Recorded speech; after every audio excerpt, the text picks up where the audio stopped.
Gram വരെയുള്ള പത്രിയുള്ള ജാതി ഇവിടെ ഉണ്ടോ? ഉണ്ട്. ഇതാണ് പത്രി തൂക്കമുള്ള ജാതിക്ക.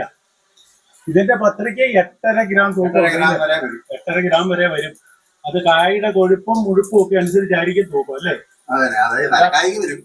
എന്താണേലും നല്ല ഭംഗിയുള്ളതാ. ഇതിന് കായ്ക്കും നല്ല വലിപ്പമാണല്ലോ ഇത്. ഇതിന് കായ്ക്കും തൂക്കം ഉണ്ടല്ലോ.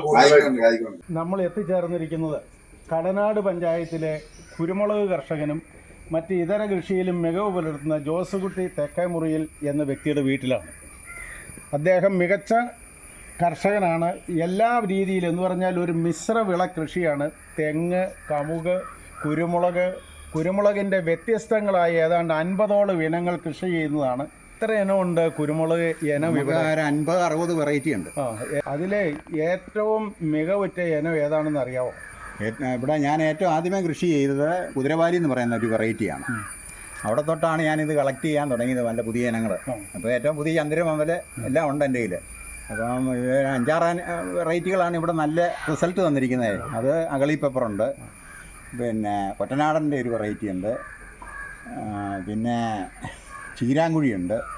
അതിൻ്റെയൊക്കെ തൈകൾ ഉൽപ്പാദിപ്പിച്ച് കൊടുക്കുന്നു. നല്ല ഉൽപ്പാദനശേഷിയുള്ളതിൻ്റെ എല്ലാം തൈകളുണ്ട്. നമുക്ക് ഇച്ചിരി അടുത്ത് പോയോ? ഇല്ല, നല്ല അകലം. നല്ല അകലം. 8 അടി അകലം. അതെ, ഇടയ്ക്ക് മറ്റു കൃഷി ഉള്ളത് കൊണ്ടാണ് തോന്നുന്നു. അതെ അതെ, ഇത് കണ്ടില്ല, നോക്കിയാൽ 2 എണ്ണം തമ്മിൽ 10 അടി അകലമുണ്ട്. ഇത് 10 അടി നന്നായിട്ടുണ്ട്. 10 അടി 10 അടി ഉണ്ട്. ചിലതിനൊക്കെ 12 ഉണ്ടേലേ ഉള്ളൂ. എങ്ങനെയൊക്കെ ന്യായമായിട്ട് കായ്ക്കുന്നുണ്ടല്ലോ, ഇത്രയും എരമ്പുണ്ടായിട്ട്. എനിക്ക് അരയ്ക്കാനും ആട്ടിക്കാനും എല്ലാം ഉണ്ട്. എന്നാലും മൊത്തത്തില് കവുങ്ങിനകത്ത് രക്ഷയില്ല. അല്ല, കൊടിക്കിന്റെ രക്ഷയില്ല അല്ലേ കവുങ്ങിനകത്ത്? ഇല്ല. കഴിഞ്ഞ കൊല്ലത്തെ വെച്ച് നോക്കിയാൽ കവുങ്ങ കായില്ലെന്നേ, പലതരത്തിലും കായില്ല. കണ്ടോ, ഇതൊക്കെ കുറെ എണ്ണം പൊഴിഞ്ഞു പോയി. കാലാവസ്ഥ അനുസരിച്ച്. കാലാവസ്ഥയാണ് ഏറ്റവും പ്രധാനം. നമ്മുടെ ഇവിടുത്തെ എന്നും മാറിക്കൊണ്ടിരിക്കുന്ന കാലാവസ്ഥയല്ല, അത് നമുക്ക് ഭയങ്കര ബുദ്ധിമുട്ടുണ്ടാക്കുന്നു. തെങ്ങ് ഞാൻ കുറെ പറിച്ചു കളഞ്ഞു കേട്ടോ, 5-6 തെങ്ങ് പറിച്ചു കളഞ്ഞു. ഇതൊക്കെ തെങ്ങ് നിന്ന് പറിച്ചു കളഞ്ഞ തെങ്ങ് നിന്നാ. അത് ശരി. തെങ്ങും കവും കൂടെ ശരിയാകില്ല, ഒരിക്കലും ശരിയാകില്ലെന്നാണ് പണ്ടുള്ളവർ മുതൽ പറയുന്നത്. ഇത് നമ്മള് ഗ്രാഫ്റ്റ് ചെയ്തിരിക്കുന്നതാണ് തിപ്പലിയാൽ. ഇപ്പൊ ഇതിനകത്ത് 5 അടി പൊക്കത്തിൽ വെള്ളം കയറുന്നതാ. അപ്പൊ ഇത്രയും പൊക്കത്തിലാണ് ബഡ് ചെയ്തിരിക്കുന്നത്. ഇത് 3 അടി മിച്ചം ഉയരത്തിലാണ്. 4 അടി പൊക്കമുണ്ട്. 4 അടി പൊക്കമുണ്ട്. ഇത് 5 അടി വരെ വെള്ളം കയറുന്നതാ. 5 അടി വെള്ളം കയറും അല്ലേ? ഒരു ദിവസമൊക്കെ അല്ലേ നിൽക്കുള്ളൂ? ഇല്ല, ഒരു 5-6 മണിക്കൂർ കൊണ്ട് ഇറങ്ങിപ്പോക്കും. ഏലം ഉണ്ട്. ഏലം എങ്ങനെയുണ്ട്? കായ്ക്കുന്നുണ്ടോ ഇവിടെ? ഏലം ഇവിടെ ഇച്ചിരി കുറവാ. മറ്റേക്കെ കിട്ടുമല്ലേ? അതെ അതെ അതെ. വീട്ടാവശ്യത്തിനുള്ള പഴയ കന്നിയേലം എന്നും പറഞ്ഞൊരു വെറൈറ്റി ഉണ്ട്. ഈ ജാതി എന്നതാ ഈ വെച്ചേക്കുന്നത്? അത് ഓമ്പള്ളി എന്ന് പറയുന്ന ഒരു വെറൈറ്റി. ഒരു 15 രൂപ വെറൈറ്റി ഉണ്ട് ജാതി. ഇതിനിങ്ങനെ കിളിപ്പ് അടത്തി കളയണം എല്ലാത്തിനും. എത്തുകാരന്റെ മുന്നേ ഇതെല്ലാം സൈഡ് ഏരം മാത്രമേ വളരാവുള്ളൂ, അല്ലാത്തത് ഇത് ശിഖരങ്ങൾ മാത്രം ഒന്നും വളരരുത്. അതാണ് നമ്മുടെ ആവശ്യത്തിനുള്ളതെല്ലാം നട്ടിട്ടുണ്ട്. എല്ലാം ഉണ്ടല്ലേ? 2.5 വർഷമായതേ ഉള്ളൂ. കഴിക്കാൻ തുടങ്ങി. കണ്ടില്ല, നല്ലൊരു എണ്ണ തിളക്കം. നല്ലൊരു പ്രത്യേകത. അതെന്നതാ ഓമ്പള്ളി എന്ന് പറയുന്ന ഒരു വെറൈറ്റി. നല്ല പത്രികയൊക്കെ ഉള്ള വെറൈറ്റിയാ. ഈ കാപ്പിയെ ഏതാണ് ഐറ്റം? ഇത് അത് ഡാർഫ് റോബസ്റ്റ. ഡ്വാർഫ് അല്ലേ? അത് 2ാം വർഷം കാപ്പി. ഇത് ഗ്രാഫ്റ്റ് ചെയ്ത ഉടമ്പുളിയാണ്. ഇതിന്റെ പേരെന്താ പറയുന്നത്? പേര് വെറൈറ്റി എനിക്കറിയത്തില്ല. ഇതിപ്പോ ഞാൻ മേടിച്ചതായിരുന്നു. ഇത് എത്ര വർഷമായി? ഇതിപ്പോ 3 വർഷമായി. 3 വർഷമായി. കഴിഞ്ഞ വർഷം ഉണ്ടായിരുന്നു നല്ലപോലെ. അല്ല, ന്യായമായിട്ട് കായ്ച്ചിട്ടുണ്ട്. പിടിക്കുന്ന വെറൈറ്റി ആയത്. ഇപ്പൊ ചൂട് കൊണ്ട് കുറെ പൊഴിഞ്ഞു പോയി കേട്ടോ. അല്ലെങ്കിൽ ഇതിലും ഉണ്ടായിരുന്നു. പിന്നെ ഭയങ്കരമായിട്ട് വളഞ്ഞു കിടന്നതാ. ഇത് അടയ്ക്ക ധാരാളം പൊഴിഞ്ഞ് കിടപ്പുണ്ടല്ലോ ജോസൂട്ടി. ഇത് ഏതിനമായത്? ഇത് മോഹിത് നഗർ. നല്ല സാമാന്യ വലിപ്പമുള്ള, നല്ല തൂക്കമുള്ള ഇടയ്ക്ക. ശരാശരി സീസണിലും എനിക്ക് ഒരു 5-6 കിലോ കിട്ടുമോ ഒരെണ്ണത്തേന്ന്? പിന്നെ കിട്ടും. അപ്പൊ നല്ല വിളവാണ്. ഒരു കൊലയിൽ ഒരു 350 എണ്ണം വരെ കിട്ടിയിട്ടുണ്ട്. അത് ശരി, നല്ല വിളവാണ്. അല്ല, ഇതിലൊക്കെ പഴുത്ത് കിടപ്പുണ്ട്. അതേ കിടക്കുന്നു. ഇതൊക്കെ നമ്മൾ ചോട്ടയിൽ നിന്ന് പെറുക്കി എടുക്കുവുള്ളൂ അല്ലേ? അല്ല, ചെത്തിച്ചടിക്കുക. തോട്ടിയാലേ ഇവിടെ ഈ തോട്ടിമുളയുണ്ട്. അത് വെച്ച് നമ്മളിപ്പോ നമുക്ക് അങ്ങനെ ഒരു പണിക്കൂലി ലാഭിക്കാം. അല്ല, ഇപ്പോഴേ 2 കൊല്ലം പറ്റുള്ളൂ. കഴിയുമ്പോ കയറാൻ തുടങ്ങേണ്ടി വരും. അപ്പൊ കൊടിയുടെ മുകളിലുള്ള ഏണിയും വേണ്ടി വരും. അതെ അതെ അതെ. എന്നാലേ കേറിയിട്ട് ചെത്താൻ പറ്റുള്ളൂ. ദിവസോട്ട് ഇത് നല്ലൊരു പത്രിക്കനമുള്ള ജാതിയാണല്ലോ. ഇത് ഏതാ ഇനം? ഇത് നമ്മൾ ഏറ്റുമാനൂര് വൃന്ദാവൻ നഴ്സറിയിൽ നിന്ന് മേടിച്ചൊരു വെറൈറ്റിയാ. ഇത് നല്ല സമൃദ്ധമായിട്ട് കായ്ക്കുന്ന ഒരു വെറൈറ്റിയാ. ഇതിന്റെ തൈ ഉണ്ടാക്കി മനുഷ്യർ കൃഷിക്കാർക്ക് കൊടുക്കുന്നത് നല്ലതാണല്ലോ. നല്ല ഓർഡർ അനുസരിച്ച് നമ്മളെ വെറൈറ്റി ഉണ്ട്. എൻ്റെ കയ്യില് 10-20 വെറൈറ്റിയോളം ഉണ്ട്. 20 വെറൈറ്റി ജാതി ഉണ്ട് അല്ലേ? ഇതിപ്പോ ഒരു 2 ഗ്രാമൊക്കെ വരുള്ളൂ. ആ, 2 ഉണങ്ങിയാലേ ഗ്രാം, 8.5 ഗ്രാം വരെയുള്ള പത്രിയുള്ള ജാതി ഇവിടെ ഉണ്ട്. ഉണ്ട്. അതിന്റെ തൈ ഉണ്ടാക്കി വ്യാപകമായിട്ട് കൃഷിക്കാർക്ക് കൊടുക്കണം കേട്ടോ. അല്ലാതെ അത് പറയണം 8 ഗ്രാമിന് മുകളിൽ തൂക്കമുള്ള പത്രിയാണെന്ന് കൃഷിക്കാർക്ക് വിശദീകരണം കൊടുക്കണം. ഇതൊന്നും കൃഷിക്കാർക്ക് അറിയത്തില്ല പലർക്കും. അതെ, ഇല്ല നമ്മളെല്ലാരും നമ്മുടെ മഴത്തുള്ളി ജാതി എന്ന് പറയുന്ന ഹൈറേഞ്ചിന്റെ ഒരു ജാതിയാണ്. അതൊരു പ്രത്യേക ഷേപ്പാണ് അതിന്. ഇതാണ് മഴത്തുള്ളി ജാതി, കണ്ടില്ല?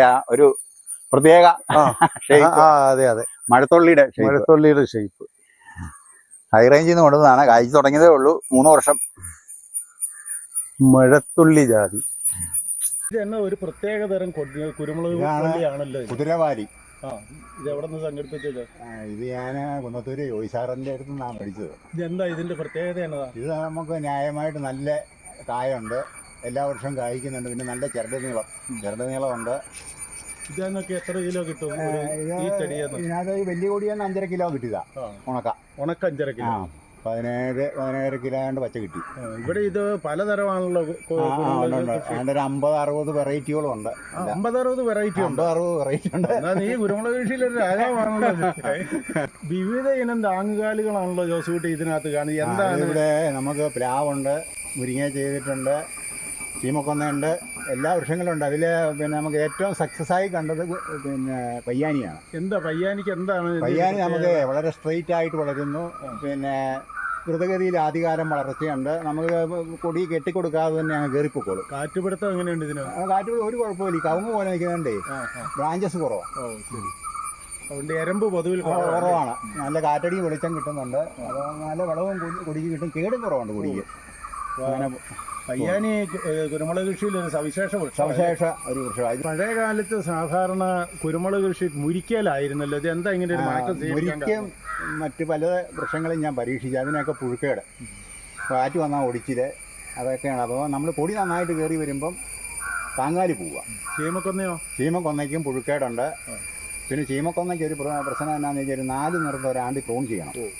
അതൊരു വലിയ പിന്നെ വിളവ് കുറവാണ്. അതിൻ്റെ വളം വലിച്ചെടുക്കുന്നതുകൊണ്ടായിരിക്കാം നമുക്ക് ഏറ്റവും ഉൽപ്പാദനം കിട്ടുന്നത് ഇതിലാണ്. കമുകിൽ കൃഷി ചെയ്ത് കുരുമുളക് പടർത്തിയിട്ടുണ്ടല്ലോ. കമുകിൽ നമുക്കുള്ളൊരു ദോഷം എന്ന് പറഞ്ഞാൽ കെട്ടിക്കൊടുക്കണം, അല്ലെങ്കിൽ ഊർന്ന് താഴോട്ട് വരും കവുങ്ങ് നമുക്ക് ഒരു അഡീഷണൽ വരുമാനമാണ്.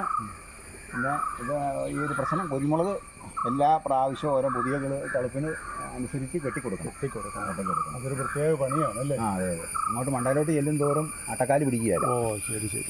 ഈ കൊല ചെത്തിയിടുമ്പോഴും പാള വീഴുമ്പോഴും ഈ കൊടിക്ക് ചതവ് പറ്റാറുണ്ടോ? അതിൻ്റെ കണ്ണി പോകുന്ന ഒരു പ്രശ്നവും കൂടെ ഉണ്ട്. തിരി നടന്നു പോകും അല്ലേ? അല്ല, കണ്ണി നടന്നു പോകും. ഈ പയ്യാനി കൃഷി എന്ന് പറഞ്ഞപ്പോൾ ഇതിന്റെ തൈ എവിടുന്നാ സംഘടിപ്പിക്കുന്നത്? തൈ നമുക്ക് ഇവിടെ ഉണ്ടാക്കുന്നുണ്ട്. ഇവിടെ നഴ്സറി ആയിട്ട് തൈ ഉണ്ടാക്കുന്നുണ്ട്. അത് പുറത്തേക്കുള്ള ആൾക്കാർക്ക് വിൽക്കുന്നുമുണ്ട്. നമ്മുടെ കൃഷിക്ക് മാത്രമല്ല. അല്ല. അപ്പോൾ വെളിയിൽ നിന്നൊക്കെ ആൾക്കാർ വന്ന് ഇത് കൊണ്ടുപോകുന്നുണ്ട്. ആദ്യ കാലഘട്ടത്തിൽ കർണാടകം, ആന്ധ്ര എല്ലാ പ്രദേശത്തോട്ടും കയറ്റി കൊടുത്തിട്ടുണ്ട്. ശരി. അപ്പോൾ എല്ലാം നഴ്സറി ആയി അവിടെ എല്ലാം. പയ്യാനിയുടെ നഴ്സറി ഇവിടെ നടത്താൻ എത്ര വർഷമായി ഇത് തുടങ്ങിയിട്ട്? ഇപ്പോൾ ഒരു 7 വർഷം കഴിഞ്ഞു. 7 വർഷമായി. ഇതിന് ഈ അരിയൊക്കെ എവിടെ നിന്ന് സംഘടിപ്പിക്കുന്നത്? അരി ഹൈറേഞ്ചിൽ നിന്ന് നമ്മൾ കൊണ്ടിരുന്നത്. നമ്മുടെ നാട്ടിലിപ്പം മരങ്ങൾ കുറഞ്ഞു പോയി. അത് ഒരു വർഷം കൊണ്ട് ഏതാണ്ട് എത്ര ഇഞ്ച് വേണം, എത്ര ഹൈറ്റിൽ ഇത് വളരും? ഒരു വർഷം കൊണ്ട് ഒരു 10 അടി വളരുന്നുണ്ട്. ഒരു വർഷം എടുക്കുമ്പോൾ, അതായത് ഈ ജൂലൈ നമ്മൾ നട്ടാൽ അടുത്ത ജൂലൈ ആകുമ്പോൾ 10 അടി ഉയരം വളരുന്നുണ്ട്. ആദ്യത്തെ വർഷം വേണമെങ്കിൽ അതിൽ കുരുമുളക് കൃഷി ചെയ്യാമല്ലോ. ഒരു വർഷം ആകുമ്പോൾ കൃഷി ചെയ്യാമല്ലോ. ഇതാണ് ഏറ്റവും പുതിയതായിട്ട് കിളിപ്പിച്ചത്. അതാ ഏറ്റവും എളുപ്പമുള്ള തയ്യ. ഇത് എത്ര ദിവസം ഇങ്ങനെ ഗ്രീൻ ഹൗസിനകത്ത് ഇരിക്കും? ഇതൊരു 30 ദിവസം ഇരിക്കണം.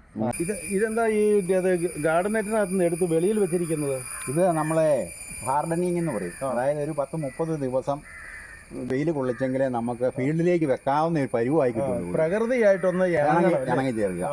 അപ്പൊ ഈ തൈ കൊണ്ടേ വെച്ചാൽ നമുക്ക് ഒരു തൈ പോലും പാഴില്ലാതെ പിടിപ്പിച്ചെടുക്കാം. അതിപ്പം കണ്ടില്ലേ ആ ചുമപ്പ് നിറം വരുന്നേ മണ്ടയിലെ? ആ ചുമപ്പ് നിറം ഗാർഡനിങ്ങിന്റെ അവസ്ഥയായി അല്ലേ? അത് ഫീൽഡിലേക്ക് വെക്കാറായി. ഇതിനോടൊപ്പം കുരുമുളകിന്റെ തൈയും പാകിയിട്ടുണ്ടല്ലോ. കുരുമുളകുണ്ട്. കുരുമുളക് നമ്മൾ ഇപ്പം കുറെ എടുത്ത് വിറ്റ് പോയതാണ്. പിന്നെ പയ്യാനി തൈയോടൊപ്പം നല്ല വെറൈറ്റി തൈകൾ ആവശ്യപ്പെടുന്നുണ്ട്. അപ്പോൾ അങ്ങനെയുള്ളവർക്ക് അതിനുള്ള തൈകൾ നമ്മളിങ്ങനെ ഗുണനിലവാരമുള്ള കുരുമുളക് തൈകൾ. ഇതിപ്പോ ഏത് ഇനമാണ് ഇപ്പൊ ഇത്? ഇപ്പം കൊറ്റനാടനുണ്ട്, അഗളി പെപ്പറുണ്ട്, വിജയ് ഉണ്ട്, ചീരാങ്കുഴിയുണ്ട്, കുതിരവാലിയുടെ തൈയുണ്ട്, കുറച്ച് കരിയുണ്ട്. അങ്ങനെ വിവിധ ഇനങ്ങളാണ് വിവിധ ഇനങ്ങള്. അതില് നല്ല വിളവ് കിട്ടുന്ന ഒരു 5 ഇനം മാത്രമാണ് നമ്മൾ സെലക്ട് ചെയ്ത് നഴ്സറി ഉണ്ടാക്കുന്നത് അല്ലേ? അത് തന്നെ എന്താ ഏതാ ഒരു പ്രത്യേക ഇനം തെയ്യാണ്? ഇത് പൊങ്ങല്യം. നമ്മുടെ നാട്ടിൽ മട്ടിമരം, പെരുമരം, പൊങ്ങല്യം, കർണാടകക്കാർ ദുബെ എന്ന് പറയും. ഇതിനെന്നാ നമുക്ക് ഇതിന്റെ ഉപയോഗം എന്നാ? ഇത് കൊടി ഇടാം. ഇപ്പോഴത്തെ ഒരു നഴ്സറിക്കാരുടെ ട്രെൻഡാണ്. ഇതിന്റെ കറയ്ക്ക് വിലയുണ്ടെന്ന് പറയുന്നത് ശരിയാണ്? നല്ല വിലയുണ്ട്. നല്ല വിലയുണ്ട് അല്ലേ? ഇപ്പം അത് ഞാൻ കുറച്ച് തൈകൾ ഉണ്ടാക്കിയിട്ടുണ്ട്. ഇതാണ് പത്രി തൂക്കമുള്ള ജാതിക്ക. ഇതിന്റെ പത്രിക്ക് 8.5 ഗ്രാം തൂക്കം, 8.5 ഗ്രാം വരെ വരും. അത് കായുടെ കൊഴുപ്പും മുഴുപ്പും ഒക്കെ അനുസരിച്ചായിരിക്കും തൂക്കം അല്ലേ? എന്താണേലും നല്ല ഭംഗിയുള്ളതാ. ഇതിന് കായ്ക്കും നല്ല വലിപ്പമാണല്ലോ ഇത്. ഇതിന് കായ്ക്കും തൂക്കം ഉണ്ടല്ലോ. ഏതനമായി ഇത്? ഹൈറേഞ്ചിൽ ഞാൻ കൊണ്ടുവന്ന ഒരു വെറൈറ്റിയാണ്. പേരൊന്നുമില്ല. ഇല്ല. സ്വന്തം ബ്രാൻഡുകളെ തുടങ്ങാതെ ഒരു കർഷകനെ പിന്നെ കൊണ്ടുപോയി നട്ടിട്ടുണ്ട്. പിന്നെ പാലക്കുഴി എന്ന് പറയുന്ന സ്ഥലത്ത്. അവിടെ ഭയങ്കര വെള്ളമാണ്. വീഡിയോ ഇഷ്ടപ്പെട്ട ലൈക്ക് അടിക്കുകയും നിങ്ങളുടെ അഭിപ്രായങ്ങളും നിർദ്ദേശങ്ങളും കമന്റായി താഴെ രേഖപ്പെടുത്തുകയും ചെയ്യുമല്ലോ.